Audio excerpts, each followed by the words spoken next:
Thank you so much, and we'll just begin in a minute. Thank you so much, and we'll just begin in a minute.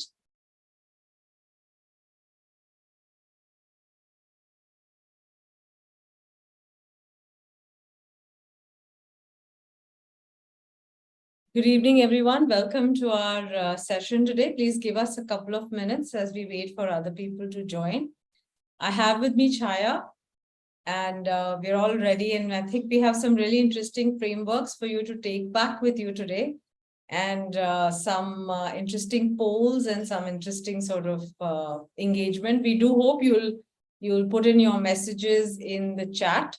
For any questions that you have, please do put them in the Q&A box, which is right at the bottom of your screen. It's easier for us to see questions in the Q&A box.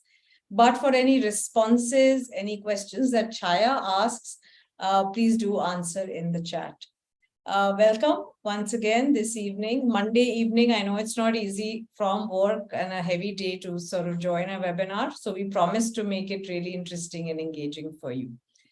My name is Seema. I'm part of the Harappa School of Leadership. And at present, we run a 6-month management program called the Accelerated Management Program. The largest sort of chunk in that program, or the cornerstone of our curriculum in that program, is the leadership course. And today, Chhaya will be giving you a little glimpse of what we teach in that leadership course. And as you know from the topic itself, active listening, why it's the key essence for leadership. Chhaya, would you like to introduce yourself? No, absolutely. Thank you so much, Seema. And I think it's a great Monday, because if we can have a conversation around listening or communication in general, I think it sets the right benchmark for the week to come. So firstly, thank you so much. I'm really glad to be here. Hi, everyone. Once again, thank you for joining. My name is Chhaya Dabas, and I like introducing myself as sort of a queen of many things instead of saying the jack of all trades. I am a faculty in residence at Harappa, which means that I get the chance to speak to all of you, and Seema is kind enough to invite me today. I'm also a podcast host. We host a show called Wizards of Learning, which I host for Harappa. I also happen to be a cancer survivor, which did turn out to be a great teacher for me. And maybe we can chat about that a little later or some other time. And lastly, I have been in the field of communications, in the field of listening, in the field of communicating and reaching out to other people for a while now. Prior to Harappa, I was looking after the corporate communications mandate at Zomato. And at Harappa, I don many hats, and one of them is attending webinars on a Monday evening with Seema. So hi, everyone, and welcome once again. So Chhaya, why do we always say, and at Harappa, I know we say this a lot. In fact, I even wrote a whole course on this. Why is listening such a big deal for leaders? Aren't leaders supposed to take the lead and tell people what to do and how to do it? I mean, why should leaders be the ones who have to listen? That's a very interesting question. And it so happens that more and more leaders and even researchers or the experts in this space are actually saying that listening is a skill which is highly underrated, but maybe the most critical for a leader of today, and one who's shaping how the tomorrow might pan out. I think the art of listening and rather active listening demarcates a good business leader who also is the good people leader. I think we've all gone through the periods, and of course might have worked in multiple organizations where they were led by great business leaders, but somewhere or the other, we didn't feel heard or listened to.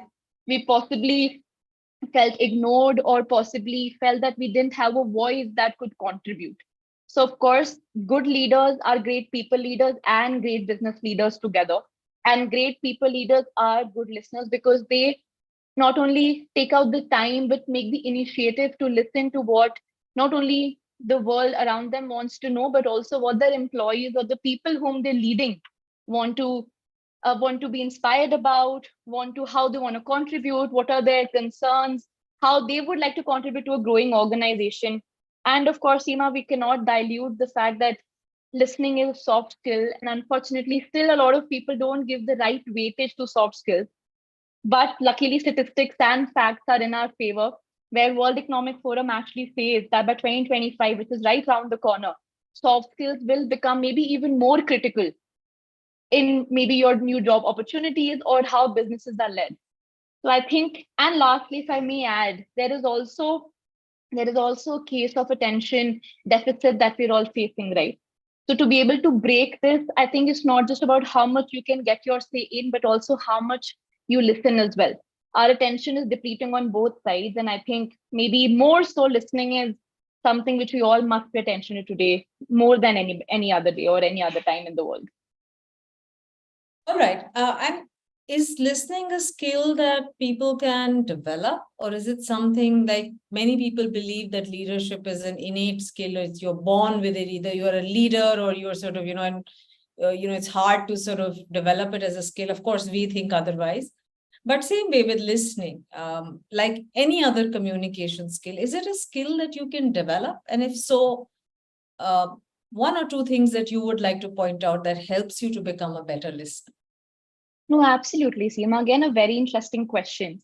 So, I would like to give the analogy of how a child starts in the world, right? Of course, there are some fundamental skills that a child is born with. Of course, with God's grace, and I suppose there is no other concern that the child is going through. The child knows how to, will learn how to walk, and these are skills which are innate to the child. But that doesn't mean a child doesn't tumble, a child doesn't fumble. A child takes his or her time to actually, strengthen their grounding and of course their posture and everything else that comes with all those skills. So there's a very interesting saying in Hindi, if I may, rather Sanskrit, it says karat karat abhyas ke jadmati ho sujan rasi avat jat ve silpat parat nishan, which basically means that something which is a continuous habit or a habit loop can actually mold the toughest of surfaces. And of course, the literal translation is the rope cuts through a brick, which of course is the hardest surface that we might find out there. So answering your question, it might be an innate skill that we are born with, but nobody is saying that you cannot sharpen it. You cannot make it better. You cannot make it more pointed and more profound. Of course, it depends on the context you belong to. Of course, if you're a public speaker and you don't sharpen your communication skill, that will be sort of like a blow to your professional career. But at the same time, personal or professional relationships, all skills, no matter what age, what stature, what designation, what entry point or exit point you belong to, you can always learn, you can always grow, you can always be more curious about it, especially if it helps you foster deeper relationships, become a better person, become a better leader, and of course, lead better as well.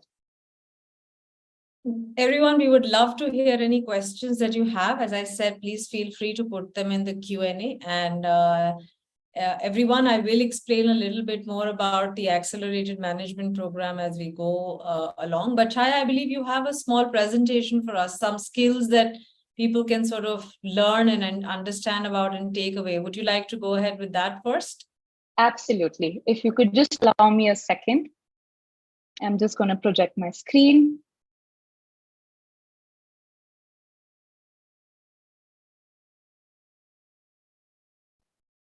There you go. And I do believe, Seema, that we have a poll. My apologies. I'm just going to go back. We have a poll as a surprise element for all the learners here today.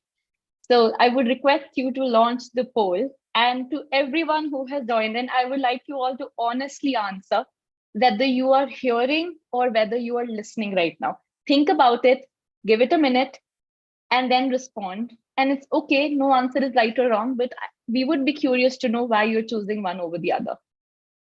We have a quite a interesting and a sizable audience today. Again, thank you so much for joining. You've really made our Monday evening at Harappa, and of course, Harappa School of Leadership. All right, Chhaya, you can see where absolutely. Seema, it seems quite a. I see people still answering. 71% have answered. Request all of you to answer as well.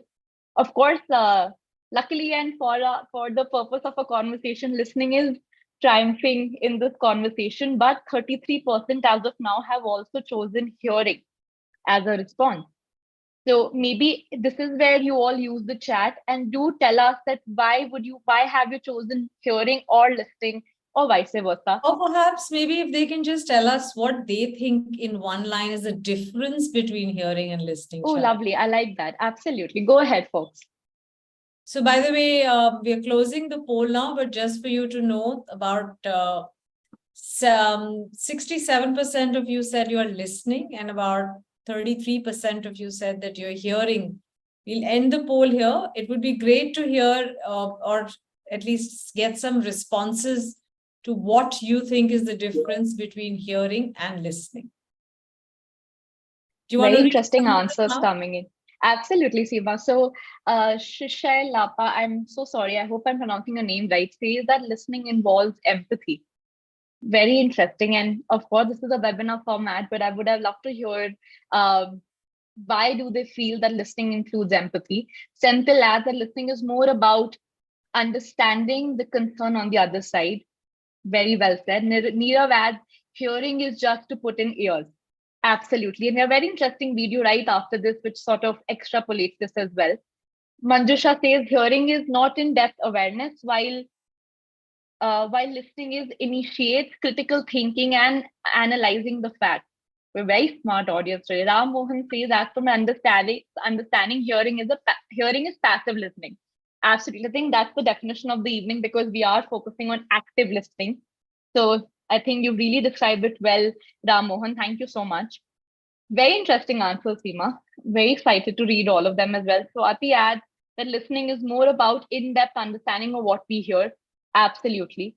Anirban concludes that listening requires trying to understand what one hears. So I feel if I'm able to visualize it, the way our audience is understanding, hearing is the input, listening is the processing before the output happens. So I would really like to show a video here, Seema, if you could allow me. It's, of course, Simon Sinek is, he happens to be a very well-known speaker in this field as well. And he happened to put a very interesting video. I'm just going to reshare, ensuring that the sound is on as well. Just give me a second, please.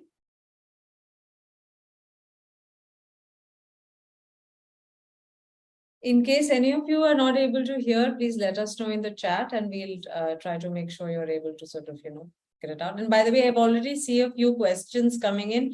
While the video is playing, it would be great if you put in your questions in the Q&A box. Just give me 1 second, Seema. I'm just finding it a little difficult to share. Just give me 1 second. I'm just going to try sharing again.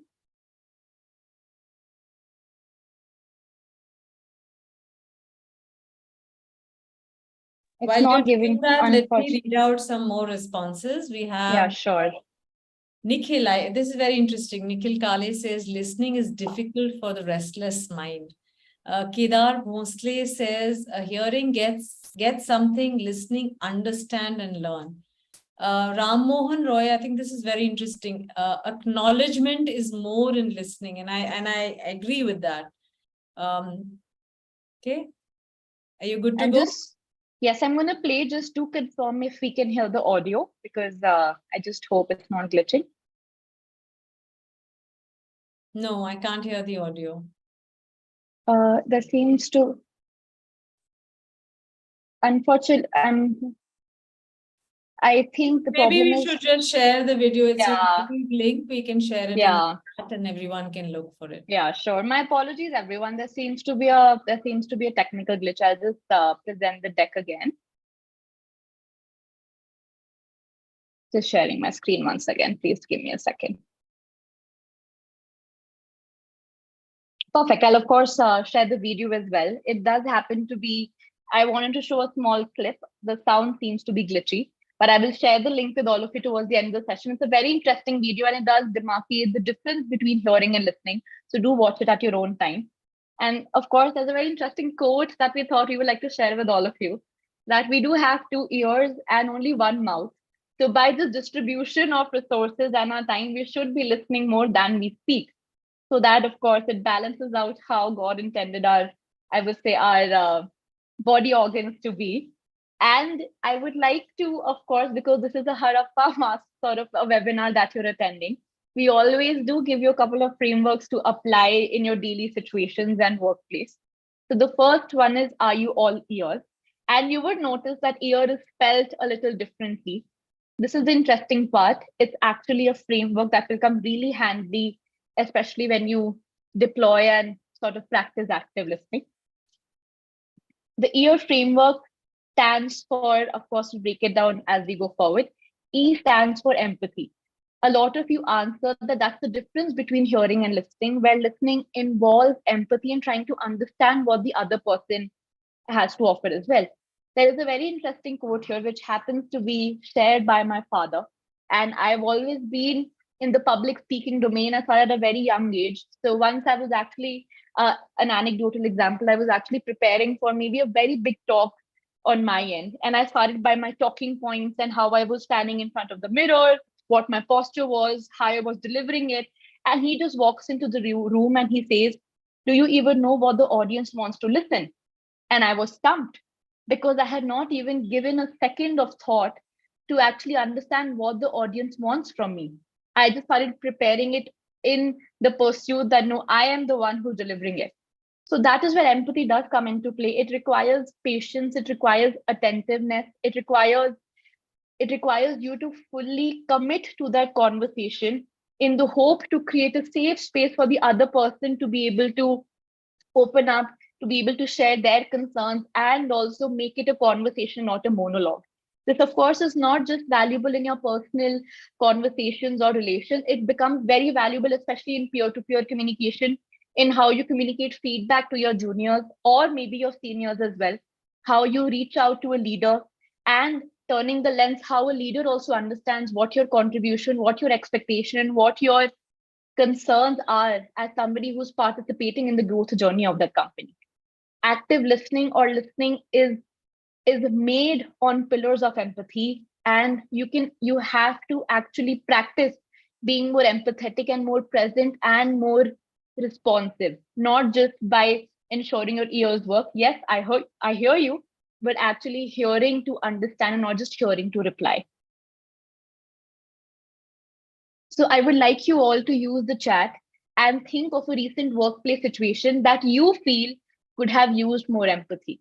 Of course, requesting you to not take any names or direct references, but you can give us a sort of paint a picture to us where you feel a recent workplace situation that you belong to could have used a little bit more empathy. Please use the chat. That's where all your answers go, and we get to read them and learn more about you.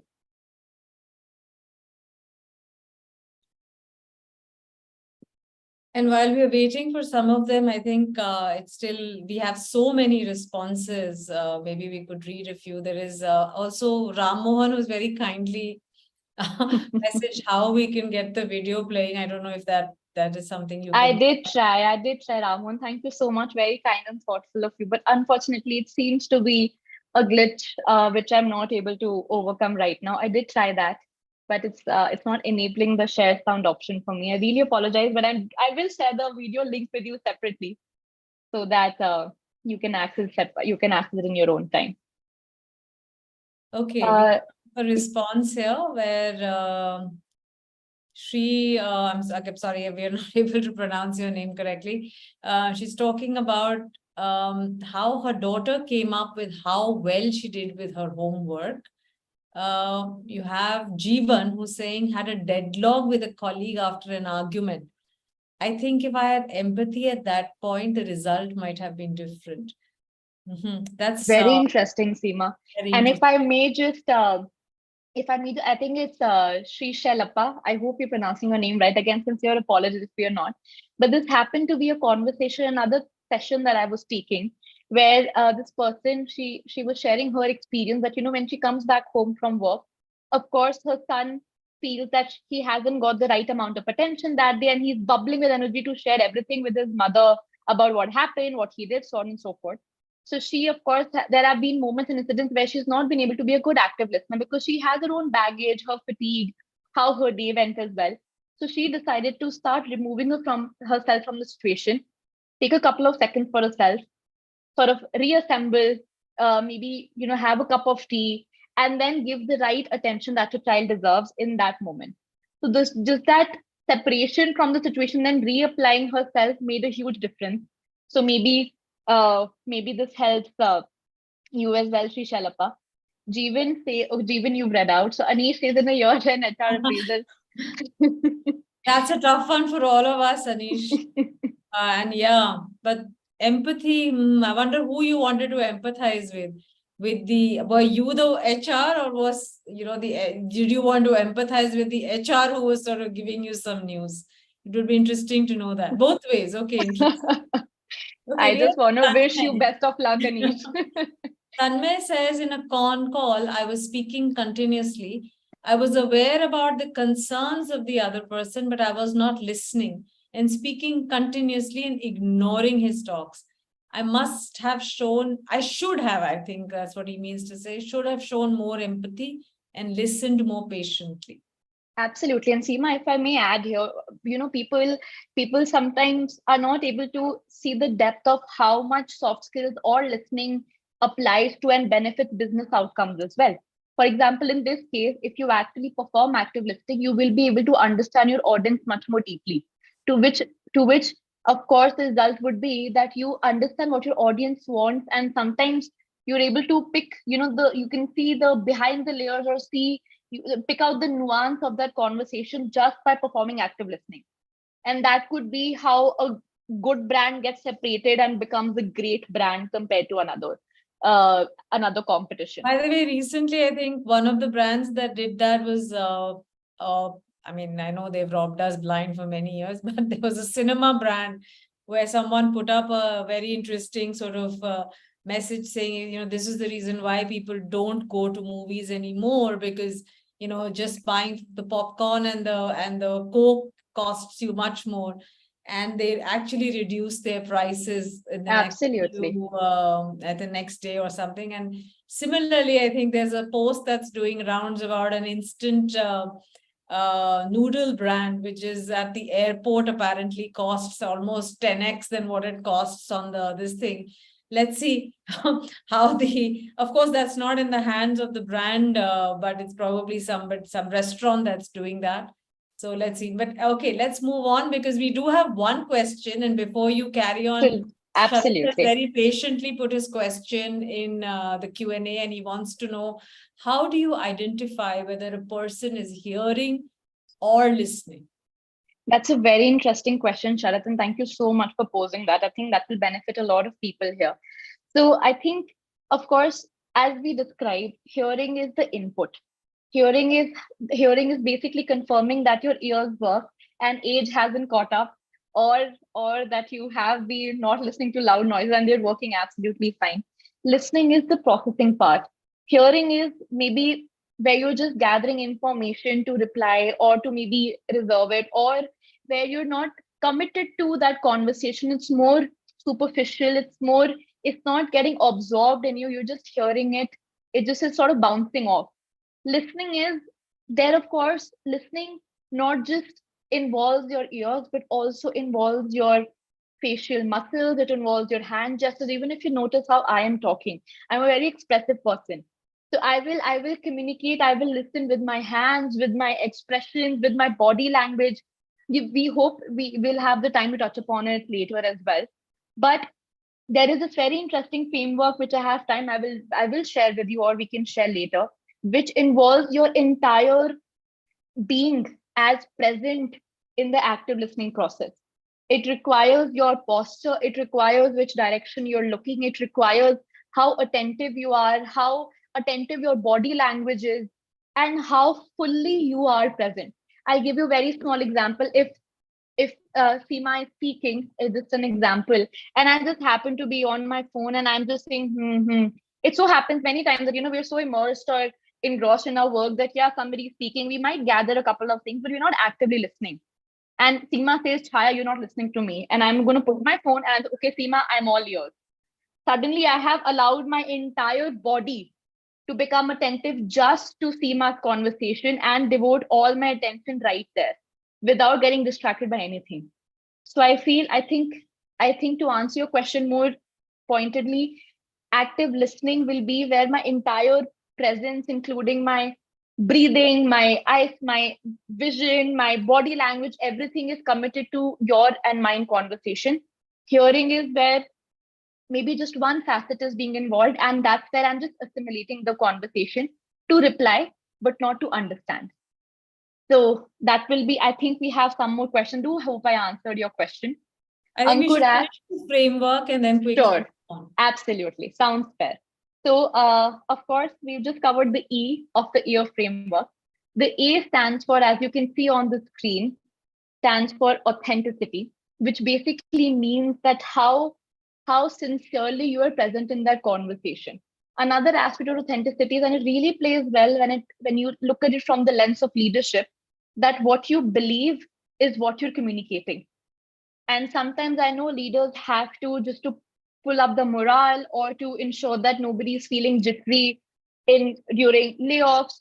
Sometimes they'll communicate things that is reassured, but authenticity is which allows for transparency, which allows for one person to build trust and have faith in someone.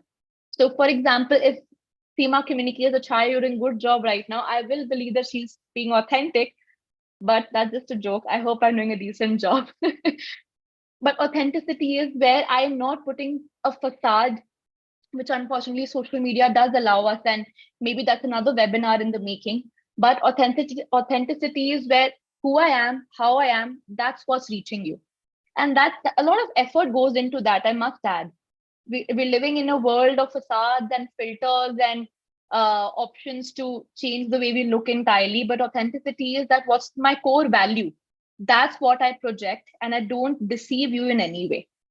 And lastly, I'll um, I'll skip this question. I think we're a little short on time. The last part is respect. How you make the other person in the conversation feel, especially that they believe it's a conversation, not a monologue. The example I gave earlier on, right? If I don't respect the person who's in front of me, the person who might have approached me for a conversation, I don't actually give them the time, the commitment, and the respect to be a good listener. One, they will not come back to me again. Second, I might actually fuel the concern slightly more because they feel that this was not a safe space. They may not approach anyone else as well for that conversation. And lastly, I have not given enough weightage to their thoughts, which of course are equally credible and equally relevant, even if it's a different school of thought altogether. And that's where you can agree to disagree, respectfully disagree as well, but be open to hearing new ideas. Maybe you learn something from that. And at the same time, it becomes a good structure of conversation as opposed to just a linear message that you have delivered. Respect is foremost in active listening. You make the other person listened to and not just heard. That's the difference. And of course, I did share this quote with you all earlier, that the ability to listen commands the conversation. It's not the ability to communicate, it's the ability to listen. If you become a good listener, people will start coming to you for conversation. And again, I don't think the video will play, but it's a very interesting video. I can give it a shot, Seema, but I think it's highly unlikely. It just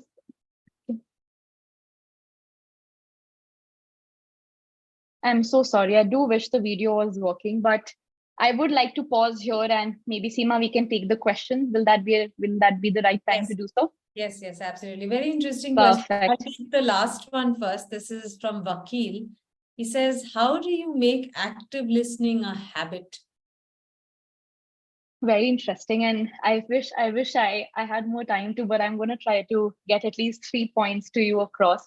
One is, as I said, involve your body language. We do believe, and we have a lot of distractions, right? We have a phone, we have a laptop, we have other bazillion things that are happening in the world around us. When you are willingly participating active listening, ensure that your full body is committed to it. It could be very simple. And secondly, give the other person space to communicate as well. It so happens that when we're charged or when we're excited about an idea, we cut the other person a lot because we want to get our say in so much. And many times you will hear that the other person is saying that, can I actually come in here, or can I finish my sentence, or can I finish my thought? So sometimes we all like to talk, right? Talking is the most beautiful human skill that we have really polished all these years. So I feel one would be to, of course, involve your body language entirely. Second would be consciously let the other person speak so that you can actually listen before you reply. And take a second to process that information. We, of course, there's again a very interesting quote that we listen to reply, unfortunately, in today's world, as opposed to listening to understand. When any information reaches you, take a second. There's no race that we are in, unless you're on a talk show host and there's a timer going by. But take a second, listen, and then reply, so that you have given your heart, your mind, and your body to understand that process, exactly what that person wants, so that they have the feeling, they actually get the feeling of being listened to as well, and not just believe or have to believe your words, even though you haven't practiced active listening. I do hope that gives you some steps that you can take to practice active listening. Okay, let me start this question from Ankur Malhotra now. It says, what are the barriers? He has actually many questions on active listening. What are the barriers to active listening? How does one overcome them? And again, how do you start the practice of active listening? I think we answered the second question when we were answering Vakil's question, but perhaps what are the barriers to active listening? Absolutely. How do you overcome them? So I think it will be very easy to categorize them as external interferences and internal interferences. External interferences, of course, would be, very simply put, gadgets that you have around us. It could be the notifications that come in your mobile phone and distract your attention. It could be the extra noise that sometimes become white noise and sometimes just become just the drum of life around you. It could also be just, of course, depending on the kind of work you're doing. When you're inundated with information, your brain needs that kind of space and time to process all that information. These are some of the external interferences that we look at. Sometimes we have more control over them. We can pause our notifications. We can go on a digital detox, as a lot of people do. It's become a buzzword for today's generation. You can also actually commit to having no phone hours, so that you can give the right time, attention to your partner, your peers, your children, your grandparents, your parents, anyone that might be really requiring or seeking that. And lastly, you can, of course, be a better time manager. You can be you can practice hours of active listening, active reading, active presence, active physical health, to be able to maybe chart out your life and give you more control. Unfortunately, internal interferences are the ones that sometimes we do have control over, and we sometimes we don't. But the first step is to recognize that yes, you're speaking more than you listening. Recognize that even when you're believing you're actively present, you're not actively present. Your mind is elsewhere, or maybe you're occupied with your thoughts so much that you're not able to actually contribute to conversation, which might require your presence and participation. So I feel one demarcating. If I may add, one more thing Absolutely. about active listening is that, internal interference. Internal interference essentially means things that happen in your own mind that stop you or that prevent you from doing something that you consciously think you want to do. Among things that stop you from active listening are also biases. Sometimes you make up your mind about someone even before they start to say something to you, and in your head you've already slotted them into something that you believe they should be, doing, saying, or acting. That's one of the biggest internal interferences that prevents active listening. As leaders, you have to learn to keep your biases aside, so that you're able to listen. And you're able to sort of then comprehend and take your decision in a way that you're able to create maximum impact. There's a very interesting question from Chandrasekhar. It came very early. This is when to listen and when to hear. Very interesting question. This is a battle that most leaders will have, because you have so many things to do, and sometimes you just don't have the time, you just don't have the ability to sort of, do both. Do the listening part, but I'll let you take a shot at it first, Chhaya, and then I'll add. Absolutely, Seema. I think, to me, it's a very simple strategy. It's the 2 Ds, D for Delhi, that we must follow. One is delegation and one is demarcation. Sometimes, especially when you're in leadership position, it's very natural that a lot of queries, concerns, and information reaches you. For you to be able to prioritize your time and know where your presence will make the highest impact, You need to know what you want to, what information you want to allow that reaches you, and what you want to delegate to other people who you've mentored, taught, and of course brought it to the level to also solve crisis or other problem that people have. The second is demarcation. You should you should demarcate what areas, what conversations you would like to focus on and provide your active listening, because we only have 24 hours a day, right? And we need to sleep as well, eat as well, rest as well. So demarcate your time to areas where you believe in your position, your active listening will actually help the other person. And of course, that's a decision that comes with time, that sensibility comes with time as well. But it's the two D's for me: demarcation and delegation, how I delegate my time and how I demarcate my time. I So also that's, think yeah. as a leader, sometimes it's important, if you are crunched for time, if you have something else that's really sort of critical that you need to finish, but you also do want to listen to the other person. It's just that you can't do it at that moment. It's perhaps a good, it's part of authentic listening. It's perhaps a good way to sort of deal with this is to let them know that this is not a good time. Perhaps they can come back later, and that's when you can listen to them. Or you could request that they put down some information, some part of their communication in written, and then you can call them again for a discussion. I have tried that many times, and I feel that it works. It does make the other person feel that they are heard, but it also gives me the time or the bandwidth so that I'm able to complete what my tasks are, what is urgent or require, important for me. Of course, as a senior leader, you also have to understand the nuance and the delicacy of when and how the person is coming to you. If somebody is really in distress or in crisis, then as a leader, you do need to take, you need to put that other work aside to be able to address this, or at least very clearly and patiently explain to the person that you will come back to them, and then make sure you do go back to them to listen to them. I think those are some of the most critical things that are there.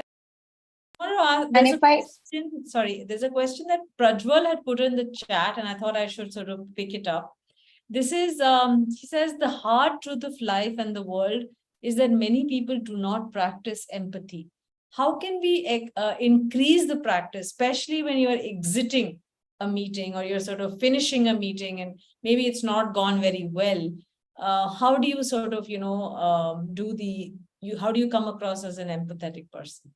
no, absolutely. I think a very important thing to remember here is that, of course, humans are very expressive, as we spoke, right? It would be many cases that I may not agree with the other person, or their thoughts will not gel with how I'm thinking, or maybe how I want to approach. Unfortunately, many times Seema, it comes on our face, or it comes in our body language, and we become disengaged, we become disconnected, and we stop actively listening. I feel that's something which we must focus on and practice on, so that the other person still feels respected, even if their views are not matching yours. So I feel consciously trying to ensure that you are present, even if the thoughts are not, they're not just flowing beautifully together. Secondly, no matter how meeting goes, always thank the other person for their time. It's such a small gesture, Seema, but it just makes the other person listen to so clearly and so respectfully that you valued their time. And of course, there was some key takeaway for you, good or bad, for your improvement, or maybe for the right decision to go to another team or another vendor. But it does thank them for, of course, whatever effort that they put in. And thirdly, if you could summarize the conversation right then and give them the three steps or this one step you will take to give them closure or to conclude that conversation well, I think that's also how you can practice empathy and make the other person listen to. Sometimes you're too quick to leave a meeting, be very transparent in how disengaged we are, and never show gratitude for somebody else's time. I think very three small, easy steps which can make a mountain of difference and just change the way the relationship is unfolding. I'll also pick up another question here from Nikhil Kale. He says, is a good listener always a good speaker and vice versa? I feel vice versa does not apply here, because it's the same anecdote that I gave earlier on. A good speaker is is believing that the river flows and starts from them. A good listener is that a good listener acts as a reservoir, and then there are tributaries that stem out. A good listener will always become a good speaker because they have gathered all that information to understand, to process, and then respond to. So when they speak, they are more informed, they are more empathetic, they are more aware of what the audience wants to listen to. And thirdly, their speaking is of course filled with learning and context. If it's a good speaker, it's a good speaker in itself could be a very one-way street and one-way traffic, which may not always result in a good listener as well. All right, there's one more question. This is from G1. It says, it means prioritizing is also required to be a good listener. Absolutely. The two D's, right? The delegation and the demarcation. As much as we might want to infuse as many conversations in a day and as many hours in a day, unfortunately, some things are out of our control, external interferences. But of course, having said that, there will always be things, conversation that will require more priority. Of course, you should be the one that decides that and not any external party. And that could be both for personal relationships and professional as well. Sometimes giving time to your self-care, to listening to yourself, maybe to your parents, grandparents, spending time with your children becomes a much bigger priority than wrapping up a report. So that prioritization you have to do. But yes, prioritization becomes the key because, as I said, there are only so many minutes that we can stuff in an hour, right?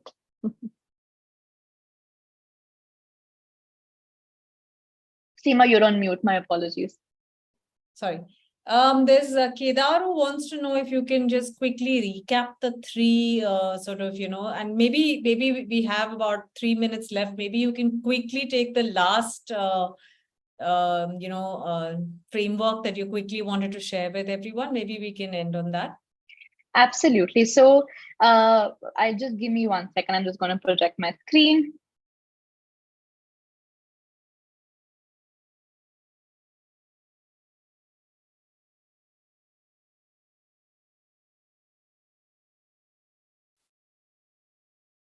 So of course, while the deck opens up, the first, of course, the framework that you must remember is the active listening. Sorry, is the EAR framework. That's a component of the active listening conversation that we're having. Of course, EAR spells out as empathy, authenticity, and respect.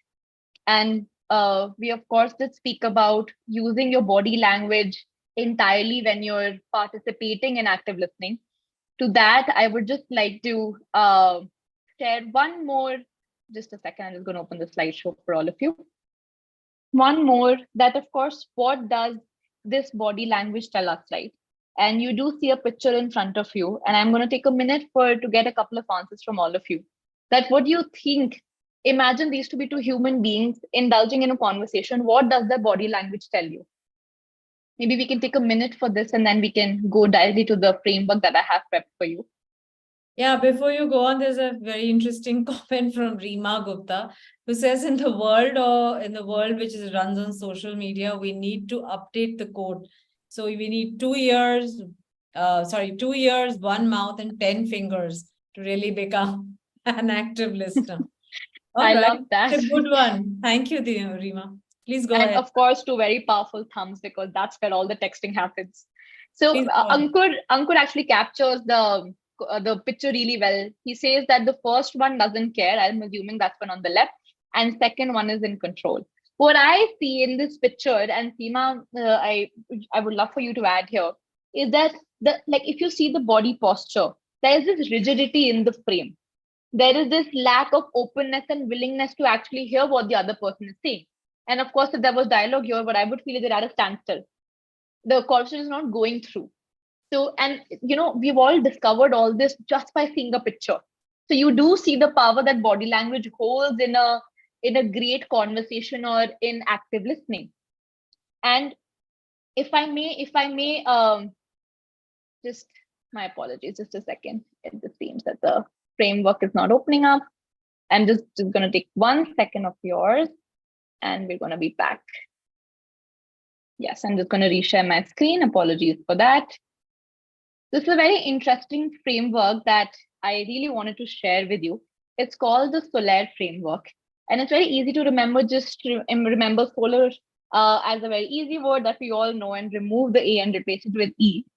What Solar stands for is basically deploying body language to participate in active listening. So S stands for squarely standing or sitting, which basically means that your body is, of course, facing towards the other person who's participating with you. It's in a frame that there are no distractions. And at the same time, it's the entire body is attentive. So I won't be able to show you the posture in this small frame that I have here. But if you just Google how the Solar framework, sitting squarely is basically how your body language is completely directed to participate in that conversation. Open, of course, is self-explanatory when you're open and willing to allow the information or the content to reach you so that you can understand and then respond. Lean is where you are leaning to understand, where you're leaning towards the conversation so that you can more attentively listen to. And it's not just about getting their words more closely to you, it's also catching those subtle nuances. If they say they are fine, but their eyes are moist, are they actually fine? If they say that they don't have time right now and you take it as aggression or as indifference, but maybe they have a lot on their plate. So lean is where you actually catch those subtle nuances, which could be understanding and learning their body language, trying to understand what they're trying to say and not just communicate, and what they want to actually ensure that you listen to and not just hear. Eye contact, of course, is using your vision that you are graced with to fully be attentive in that thing. And of course, it goes right. If suppose somebody tells you a joke and you don't respond with your eyes lighting up, that joke will fail, right? Or if a child comes to you and shares something which he or she is very curious or excited about, and you don't respond with that kind of glitter of joy or curiosity in your eyes, it will break their heart. So of course, eye contact and how you communicate from your eyes comes extremely important. And relax is not just having a calm body language, it's also about not being hasty. Okay, tell me fast, I don't have time, just tell me what's happening. You're not giving them the right space to participate in and actually perform active listening. Relax is where you are giving them as much time as they need to be able to communicate something to you. That's one more arsenal in your kitty.